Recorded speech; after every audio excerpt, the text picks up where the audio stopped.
시편 18편 13절 이하 말씀을 봅니다.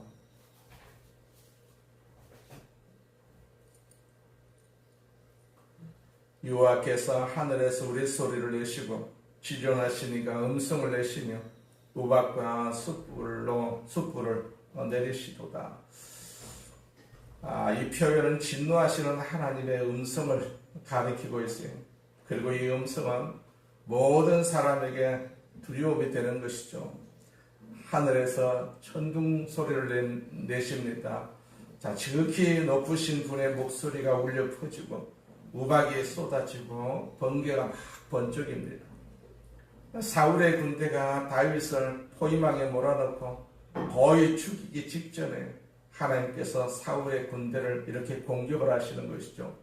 가장 강력한 화살이 무엇입니까? 번개입니다. 번개. 다윗을 공격을 하려던 몇 사람이 번개에 맞아 죽습니다. 그러자 적들은 두려움에 빠졌어요. 하나님 곧바로 우박으로 또 적들을 내리치십니다. 얼마나 크고 단단한 우박인지 돌덩이처럼 사람의 머리를 깰 정도입니다. 다윗은 지금 완전히 탈진해서 대항할 힘조차도 없는데 하나님께서 일방적으로 적을 이렇게 치시고 계심을 볼 수가 있어요. 번개가 내리치는 모습이 하늘에서 숯불이 마구 떨어지는 것 같은 그런 형상을 오늘 여기에서 말씀하고 있는 것이죠. 시편 18편 14절 말씀입니다. 자, 그의 화살을 날려 그들을 흩으시며 많은 번개로 그들을 깨뜨리시었도다. 여기 화살은 벼락을 의미합니다. 벼락. 여기 그들이 누굽니까? 다윗을 핍박한 모든 다윗의 대적자들입니다. 이는 다윗의 대적들이 인간의 손에 의해서 멸망당한 것이 아니고 하나님의 직접적인 형벌로 멸망당한 사실을 보여주고 있습니다. 다윗은 자신이 대적들과 싸워서 승리를 했지만 궁극적으로 그 승리의 근원이 바로 하나님이심을 굳게 확신하고 있었어요. 그래서 다윗은 모든 승리의 근원이 되신 하나님께 영광을 돌리고 그분을 찬양할 수가 있는 것이죠. 우리도 하나님을 찬양할 수가 있는 것은 하나님께서 내 삶을 주관하시고 내 인생을 이끌어가고 계신다라는 사실을 우리가 믿을 때 그분을 찬양할 수가 있고 그분 앞에 영광을 돌릴 수가 있지 않겠어요? 자, 이 세상은 다 하나님의 섭리 가운데 움직이고 있음을 우리는 너무나도 잘 알고 있어요. 내가 사는 것도 하나님의 섭리고 내가 이 땅에서 주의 뜻을 이루고자 애쓰고 힘쓰는 것도 하나님의 섭리입니다. 그렇기 때문에 우리가 차나 깨나 하나님 앞에 영광을 돌리고 찬양하는 그러한 도구라는 사실을 우리는 굳건하게 믿어야 되는 것이죠. 다윗은 늘 찬양을 했어요. 어려움 가운데서도 하나님이 그 어려움을 이기게 해주실 것이고 그 어려움에서 해방되게 해주실 것을 믿고 있었기 때문에 그는 그렇게 찬양할 수가 있었던 것이죠. 우리도 이 시편을 같이 공부하면서 나도 다윗처럼 하나님을 찬양하는 도구가 되어야 되겠다라는 그런 마음을 우리가 가지고 이 시편을 대하면 우리는 절대적으로 찬양이 입술에서 떠나지 아니하고 감사가 그치지 않을 줄로 믿습니다. 자, 여기에 그의 화살을 날려 그들을 흩으심이고 많은 번개로 그들을 깨뜨리셨도다. 이 장엄한 묘사는 단순한 자연현상의 과정이 아닙니다. 이런 고통받는 당신의 그 백성을 구원하기 위해서 하나님께서 개입하시는 하나님의 주권이고 불가항력적인 능력으로 그 시각적인 그런 모습을 이렇게 형상화한 것이죠. 자, 땅과 하늘, 빛과 어둠, 불과 물 등 우주 전체가 하나님의 행동에 반응을 하면서 요동치는 그런 모습이죠. 그러니까 하나님의 백성의 고통에 침묵하지 아니하시고 행동하시는 하나님의 열심과 권능을 충분히 보여주고 계시는 것을 볼 수가 있습니다. 15절입니다. 이럴 때 여호와의 꾸지람과 폭김으로 말미암아 물밑이 드러나고 세상에 터가 나타났도다. 여기 물밑이나 세상의 터는 다윗이 그의 원수들로부터 핍박을 받는 위기의 상태를 상징하는 것으로 이해됩니다. 그러나 이 표현은 악한 자들의 기세가 꺾이고 반면에 그들에 의해서 고난을 당하던 다윗의 기세가 등등하게 된 것을 의미합니다. 즉 다윗과 그의 대적들의 상황이 완전히 반전이 된 것이죠. 주님, 당신의 꾸짖음에, 당신의 코에서 나오는 강한 입김에 바닷속 깊은 골짜기들이 드러나고 땅의 기초가 알몸뚱이를 드러냈습니다. 그 고백이죠. 하나님의 임재는 이렇게 무섭다라는 사실을 우리는 알 수가 있어요. 우리가 오래도록 살면 다 예수님께서 이 땅에 다시 재림하실 때 이런 결과를 우리는 충분히 볼 수가 있을 것이고, 우리가 행여 천국에 가 있어서도 아마 이 지상에서 일어나는 그러한 광경을 충분히 우리가 볼 수가 있을 것입니다. 이건 상상도 못하는 그러한 하나님의 손길이 이 세상을 다스리고 있음을 우리가 비로소 그때는 느낄 수가 있을 것입니다. 다윗은 그러한 것을 기도함으로 말미암아서 느꼈기 때문에 이런 경험을, 이런 말을 여기서 성경에서 쓰고 있습니다. 자, 16절 봅니다. 그가 높은 곳에서 손을 펴사 나를 붙잡아 주시며 많은 물에서 나를 건져내셨도다. 여기 많은 물이라는 것은 우리 4절의 불의의 창수와 비슷한 표현이죠. 사망의 위기를 상징합니다. 사망의 위기. 하나님은 다윗을 이 사망의 위기에서부터 건져내셨어요.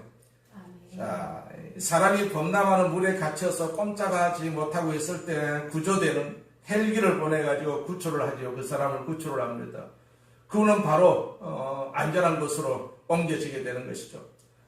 자, 그가 높은 곳에서 손을 펴사라고 할 때 무슨 손입니까? 하나님께서 구원의 천사를 이렇게 보내어서 그를 끌어올리셨다라는 말씀이죠.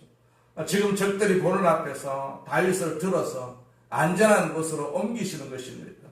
우리가 여기서 알 수 있는 것이 무엇입니까? 원수들이 하나님의 백성들을 막다른 골목으로 몰아붙이는 것 자체가 자기들의 함정에 빠지는 것입니다. 하나님께서는 그 순간을 포착해가지고 악을 위에서 번개로 우박으로 내리치시기 때문이죠. 그리고 원수들이 보는 앞에서 다윗을 뽑아서 아주 안전한 곳으로 옮기시는 것을 여기에서 말씀하고 있는 것이죠. 17절 봅니다. 나를 강한 원수와 미워하는 자에게서 건지셨으며 그들은 나보다 힘이 세기 때문이로다. 자, 다윗은 여러 번 위기를 당하면서 느낀 것이 있었어요. 그것은 다윗이 겪었던 그 어떤 어려움보다 하나님은 과연 더욱더 강하시더라는 것입니다. 강하시더라. 하나님은 해결하시지 못하는 어려움이 없습니다. 여기 강한 원수와 미워하는 자는 대표적으로 사울 왕을 지칭하는 듯합니다. 사울 왕은요, 길보아 전투에서 블레셋 군대에 의해서 전사당함으로써 더 이상 다윗은 쫓겨다니지 않게 되었어요. 사무엘상 31절에 보면 블레셋 군대와 사울의 군대가 전투를 벌입니다. 블레셋 군대가 이스라엘을 공격합니다. 이스라엘 군은요, 블레셋 군에게 쫓겨 달아났고 많은 이스라엘 병사들이 길보아 산에서 죽었다라고 성경에서 말씀하고 있어요. 자, 사울을 둘러싸고 싸움이 치열해졌고 사울은 블레셋 군의 활을 쏘는 병사들이 자기를 알아보고 쏜 화살에 맞아 크게 부상을 입지요. 그러자 사울이 자신의 칼을 뽑아들고 그 위에 엎드렸다. 그렇게 기록하고 있어요. 그 살기 등등하던 사울은 죽었습니다. 다윗을 그렇게 못살게 굴고 핍박을 하던 사울이 죽습니다. 자, 하나님께서 이토록 하나님의 역사가 반드시 있음을 우리는 기억할 수가 있어요. 하나님 백성들을 하나님께서 보호하시고 그 백성들을 괴롭히는 자들은 반드시 하나님께서 심판하신다라는 사실도 우리가 충분히 알 수가 있는 것이죠. 그래서 우리는 날마다 승리할 수가 있어요. 다윗이 어떤 코너에 몰려서 위기 가운데 있었다 할지라도 다윗이 그렇게 기도하니까 그 위기가 하나님께서 승리로 바꾸어주시는 것을 볼 수가 있는 것이죠. 우리에게는 승리만이 있습니다. 반드시 우리에게 승리가 있고 우리가 이기고 우리가 하나님 앞에 영광을 돌리는 덕으로 쓰임받을 수가 있다는 사실을 우리는 항상 기억을 할 필요가 있습니다. 우리는 항상 한 사람 한 사람이 다 하나님의 능력으로 예수님의 핏값으로 우리를 구원해 주셨기 때문에 자, 우리는 충분히 우리가 하나님 앞에 이런 기도를 드릴 수가 있는 것이죠. 하나님께서 괜히 우리를 구원해 주신 것은 아니죠.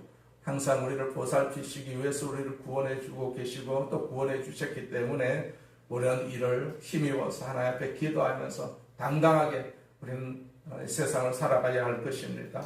자, 18절을 봅니다. 그들이 나의 재앙의 날에 내게 이르렀으나 여호와께서 나의 의지가 되셨도다. 여기 의지에 해당하는 히브리어는 미시안이라는 단어인데 지팡이와 같은 지주대를 의지하는 것을 의미하는 말입니다. 자, 병자가 지팡이에 자신의 몸을 의지하듯이 재앙의 날에 다윗은 자신의 모든 것을 하나님께 맡기었음을 말씀하고 있어요. 사람들이 무엇 때문에 보험에 가입을 합니까? 사고가 났을 때 도움을 받기 위해서 우리가 보험에 가입을 하지요. 그런데 다윗은 하나님의 보험에 가입을 했어요. 그렇게 했더니 적들이 쳐들어왔을 때 충분한 도움과 보상을 이렇게 받을 수가 있었던 것이죠. 다윗은요, 하나님의 보험에 든 사람입니다. 그러니까 재앙이 와도 큰 소리를 치는 것입니다. 어떻게 이 보험에 들 수가 있습니까? 평소에 우리가 말씀대로 살고 욕심을 버리는 것입니다. 하나님을 믿는 것이 우리가 하나님 보험에 가입을 하는 것이죠. 이 보험보다도 안전한 보험이 어디 있겠습니까? 그렇기 때문에 우리는 항상 하나님을 믿고 하나님을 의지하는 이 자체를 우리가 좋아하고 기뻐하고 우리가 사랑해야 될 줄로 믿습니다. 하나님이 나의 의지가 되셨다. 우리가 믿고 의지하면 하나님이 나의 의지가 되어 주신다라는 사실입니다. 19절 봅니다. 나를 넓은 곳으로 인도하시고 나를 기뻐하심으로 나를 구원하셨도다. 넓은 곳이라는 것은 안전과 자유와 구원을 상징을 합니다. 우리가 구약에서의 좁은 장소는 고통과 아주 비애를 상징을 하죠. 시편 23편 4절에 보니까 내가 사망의 음침한 골짜기로 다닐지라도 해를 두려워하지 않을 것은 주께서 나와 함께 하심이라. 주의 지팡이와 막대기가 나를 안위하신다라고 말씀하셨어요. 이것이 바로 넓은 장소지요. 구원의 장소입니다. 주님과 함께 있으면 이런 장소에서 우리는 기뻐하고 즐거워할 수가 있는 것이죠. 넓은 장소는 이렇게 기쁨과 자유 등을 상징을 합니다. 따라서 좁은이라는 의미의 히브리어는요, 차르라는 단어인데 고통과 재난을 상징을 합니다. 반면에 하나님의 풍요로운 복은 넓게 하셨다라는 의미로 여기에서 표현되고 있어요. 이렇게 볼 때 넓은 곳으로 인도하셨다라는 이 표현은 하나님께서 다윗을 고통 중에서 구원하고 또 기쁨과 자유가 넘치는 안전한 곳으로 인도하셨다라는 사실을 나타내고 있습니다. 자, 하나님께서 넓은 곳으로 인도하시기 때문에 우리는 걱정할 것이 아니지 않겠어요? 걱정할 필요가 없죠. 우리는 어떤 상황에서도 정신을 똑바로 차리고 주의 말씀에 나를 복종시키기만 한다면 하나님께서 이렇게 우리를 구원하시는 것입니다. 다윗이 특별한 하나님의 보호하심과 복을 받은 것은 늘 하나님의 말씀을 붙잡는 데 있었다라는 결론을 우리가 얻을 수가 있지 않겠어요?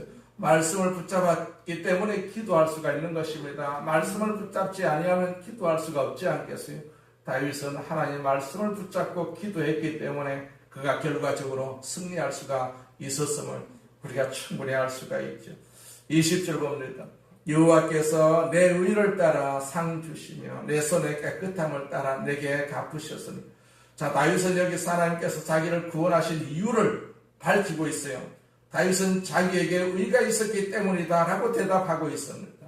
여기서 물론 의라 하면 죄가 전혀 없는 상태를 말하면 아닙니다. 이 의란 바로 하나님의 언약의 말씀에 순종하는 삶을 가리킵니다. 우리가 구약에서는 오직 이러한 의인만이 하나님의 보호를 기대할 수가 있는 것으로 진술되고 있죠. 시편 15편 1절에도 보면 여호와여 주의 장막에 머무를 자 누구오며 주의 성산에 사는 자가 누구오니까 그렇게 말씀하고 있지 않겠어요?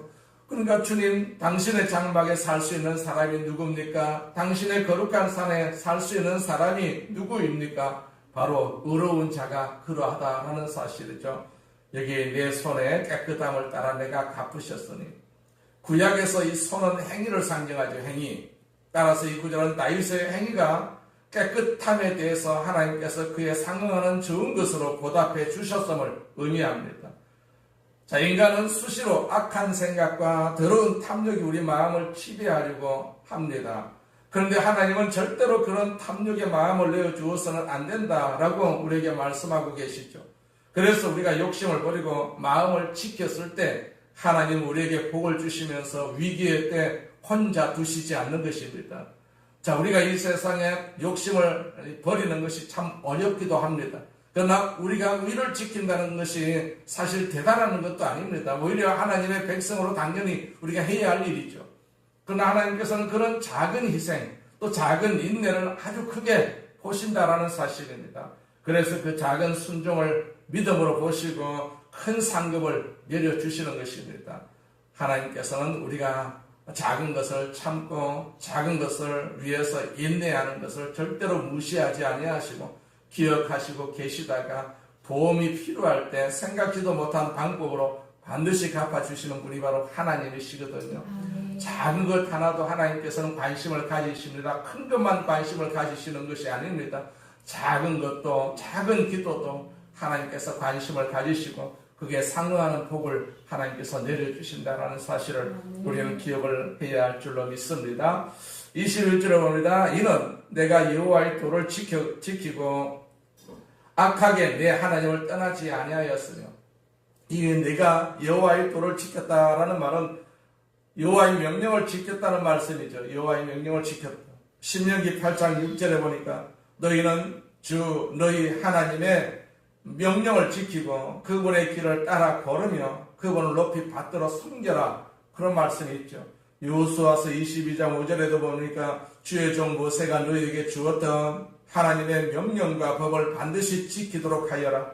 그것은 주 너희의 하나님을 사랑하고 그분께서 명하신 길로 가며 그분의 명령에 순종하고 그분을 가까이 하고 마음과 영혼을 다하여 그분을 섬기는 것이다. 그렇게 말씀하고 있어요. 이것이 바로 여호와의 도거든요. 여호와의 도. 이것을 지켰다라고 다윗은 고백하고 있습니다. 그리고 악하게 내 하나님을 떠나지 아니하였다. 악은 하나님께서 미워하는 것이죠. 이 악을 행하는 자는 하나님 앞에 설 수가 없습니다. 심판의 대상이죠. 시편 5편 5절에도 보면 당신께서는 악을 행하는 자를 모두 미워하시니 교만하는 자가 당신 계신 곳에 서지 못합니다. 그렇게 말씀하고 있죠. 다윗은 이러한 악을 범함으로 하나님을 배반하지 아니했다라고 스스로 고백하고 있음을 볼 수가 있습니다. 22절 봅니다. 그의 모든 규례가 내 앞에 있고 내게서 그의 율례를 버리지 아니하였음이로다. 규례와 율례는 앞절에 있는 도와 같은 의미로 보다 구체적으로 율법을 가리키는 것이죠. 우리가 시편 119편에서도 이 단어들은 율법이나 계명과 같은 의미로 쭉 사용이 된 것을 볼 수가 있어요. 여기 율례를 지킨다는 것은 많은 조항을 기계적으로 지킨다라는 뜻이 아니고 이것은 하나님의 말씀에 자신을 헌신하는 것을 말합니다. 자신을 헌신하는 것. 즉 하나님의 말씀의 눈으로 모든 것을 보고 말씀 안에서만 모든 것을 행하고 말씀에 나의 모든 미래를 거는 것이죠. 우리가 그렇게 하면 오히려 세상으로부터는 손해를 볼 수밖에 없어요. 우선 세상적인 모든 혜택과 도움을 받을 수가 없어요. 그리고 말씀의 범위 안에서 살기 때문에 몹시도 폭이 좁은 삶을 살 수밖에 없습니다. 말씀만 따라서 살기 때문에. 그리고 우리가 한번 이 길을 걸어가게 되면 딴 길을 걸어갈 수가 없습니다. 왜 그렇습니까? 하나님께서 정말로 택한 자는 다른 길을 모두 막으시기 때문에 그러한 것입니다. 그래서 한번 믿음으로 시작한 사람은 믿음이 좋아서 믿음으로 사는 것이 아니라 우리가 어쩔 수 없어서 믿음으로 살아갈 수밖에 없도록 하나님께서 만들어주시고 이끌어주시는 것이죠. 다른 방법은 다 실패하기 때문에 어쩔 수 없이 손해를 보아도 하나님 한 분만 의지하고 살아가게 되는 것입니다. 그렇기 때문에 말씀이 우리 가운데 있게 되면 우리가 말씀을 따라서 살아갈 수밖에 없습니다. 말씀이 없으면 우리가 자로나 우로나 치우칠 수밖에 없지만은 세상으로도 나갈 수가 있겠지만 말씀이 나를 중심으로 이끌어 주시고 있기 때문에 우리가 흔들릴 수가 없는 것이죠. 그래서 우리는 한번 그분만 믿고 그분 의지하고 살아가고 있음에 대해서 우리가 불평할 것이 아니라 오히려 찬송하고 감사하면서 살아야 되는 것이죠. 물론 세상에 살면서 우리가 예수를 믿음으로 말미암아서 제한된 그런 일들이 많이 있습니다. 그래서 우리는 세상 사람들보다도 못 사는 경우도 있습니다. 실질적인 그런 생활에서. 그러나 세상의 삶이 전부가 아니지 않겠어요? 우리 이 세상의 삶은 그저 90, 100 정도만 살다가 우리는 죽을 수밖에 없지 않겠어요? 죽고 난 뒤의 삶이 진짜 삶이거든요. 진짜 삶입니다. 지옥의 삶이 진짜고 천국의 삶이 진짜 삶이거든요. 그렇기 때문에 우리는 천국 가기 위해서 이 세상의 모든 혜택을 거부하고 부인하고 이렇게 하나님을 우리가 인정하고 하나님을 의지하고 하나님을 찬송하면서 사는 것이죠. 23절 봅니다. 또한 나는 그의 앞에 완전하여 나의 죄악에서 스스로 자신을 지켰나니 내가 주 앞에서 흠 잡을 데 없었고 죄를 짓는 일을 하지 않았다. 그 말입니다. 다윗은 자신의 완전성을 여기서 말하고 있어요. 하지만 이 완전성이라는 것이 도덕적으로 전혀 죄가 없는 상태를 의미하는 것은 아닙니다. 다만 하나님께서 의롭다고 인정하실 만큼 아주 순수한 상태를 의미하는 것이거든요. 우리가 말씀을 따라 살게 되면 하나님께서 우리의 순수함을 알아보십니다. 세상을 따라서 살게 되면 우리가 세상 살기 위해서 복잡한 그러한 생각을 할 수밖에 없고 복잡한 행동을 할 수밖에 없지 않겠어요. 그러나 말씀을 따라서 살게 되면 우리가 말씀이 얼마나 좋은 그러한 길로 인도하는 그러한 하나님의 능력이기 때문에 우리가 순수해질 수가 있는 것이죠. 그것을 하나님께서 보신다라는 사실이죠. 자, 그래서 죄악에서 스스로 자신을 지켰다라고 다윗은 고백하고 있습니다. 말씀대로 살면 우리가 죄악을 물리칠 수가 있지 않겠어요? 24절 봅니다. 그러므로 여호와께서 내 의를 따라 갚으시되 그의 목전에서 내 손이 깨끗한 만큼 내게 갚으셨도다. 자, 다윗은 여기서 자신이 완전한 의를 소유하고 있다고 고백한 것이 아니라 죄인들에 비해 가지고 상대적으로 자신이 하나님의 계명을 잘 지켰음을 고백하고 있어요. 의인은 하나님 앞에서 완전한 사람이죠. 그 이유는 하나님께서 죄를 지을 틈을 주시지 않기 때문입니다. 그런 태도를 보시고 우리에게 복을 주시고 다윗에게 복을 주시는 것입니다. 자, 우리가 예수를 믿는 것은 100% 하나님의 은혜입니다. 그러나 그 후에 얼마나 풍성한 삶을 사느냐 하는 것은 우리의 태도에 따라서 얼마든지 달라질 수가 있지 않겠어요? 특히 다른 사람에게 사랑을 많이 베풀면 베풀수록 우리는 더 큰 사랑을 받게 되어 있다라는 사실을 우리는 알 수가 있죠. 여호와께서 내 의를 따라서 갚으신다라고 말씀하고 있어요.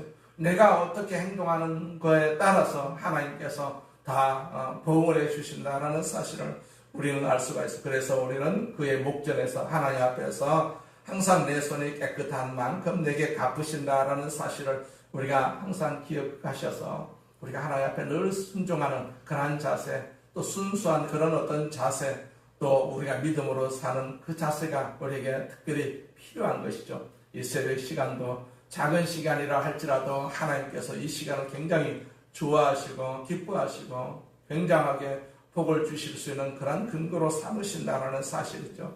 어찌했든 우리는 하나님 앞에 시간을 드리고 하나님 앞에 몸을 드리고 마음을 드리기 때문에 하나님께서 기뻐하실 수밖에 없는 것이고 하나님께서 우리에게 은혜를 베풀어 주실 수밖에 없는 것이죠. 자, 25절, 26절을 봅니다. 자비로운 자에게는 주의 자비로우심을 나타내시며 완전한 자에게는 주의 완전하심을 보이시며 깨끗한 자에게는 주의 깨끗하심을 보이시며 사악한 자에게는 주의 거스르심을 보이시리니. 다윗은 자신의 구원이 우연한 것이 아니다. 자기 자신의 순전한 마음과 완전함의 결과임을 말했는데 다윗은 여기서 또 하나의 보편적인 원리를 진술하고 있어요. 즉 인간에게 베푸신 하나님 보상들은요, 하나님을 향한 인간의 마음가짐과 행위에 따라서 결정이 된다는 사실입니다. 그래서 다윗은 이러한 원리를 자신의 경험을 통해서 지금 확신하고 있어요. 자비로우심이라는 단어는 히브리어로 하시드라는 단어인데 이는 인애, 사랑을 의미하는 단어 헤세드에서 파생이 된 말로서 인간 사이의 일반적인 사랑보다는 하나님을 사랑하는 거룩한 사랑의 사람, 곧 경건한 사람을 나타내는 말입니다. 자비로우심은요.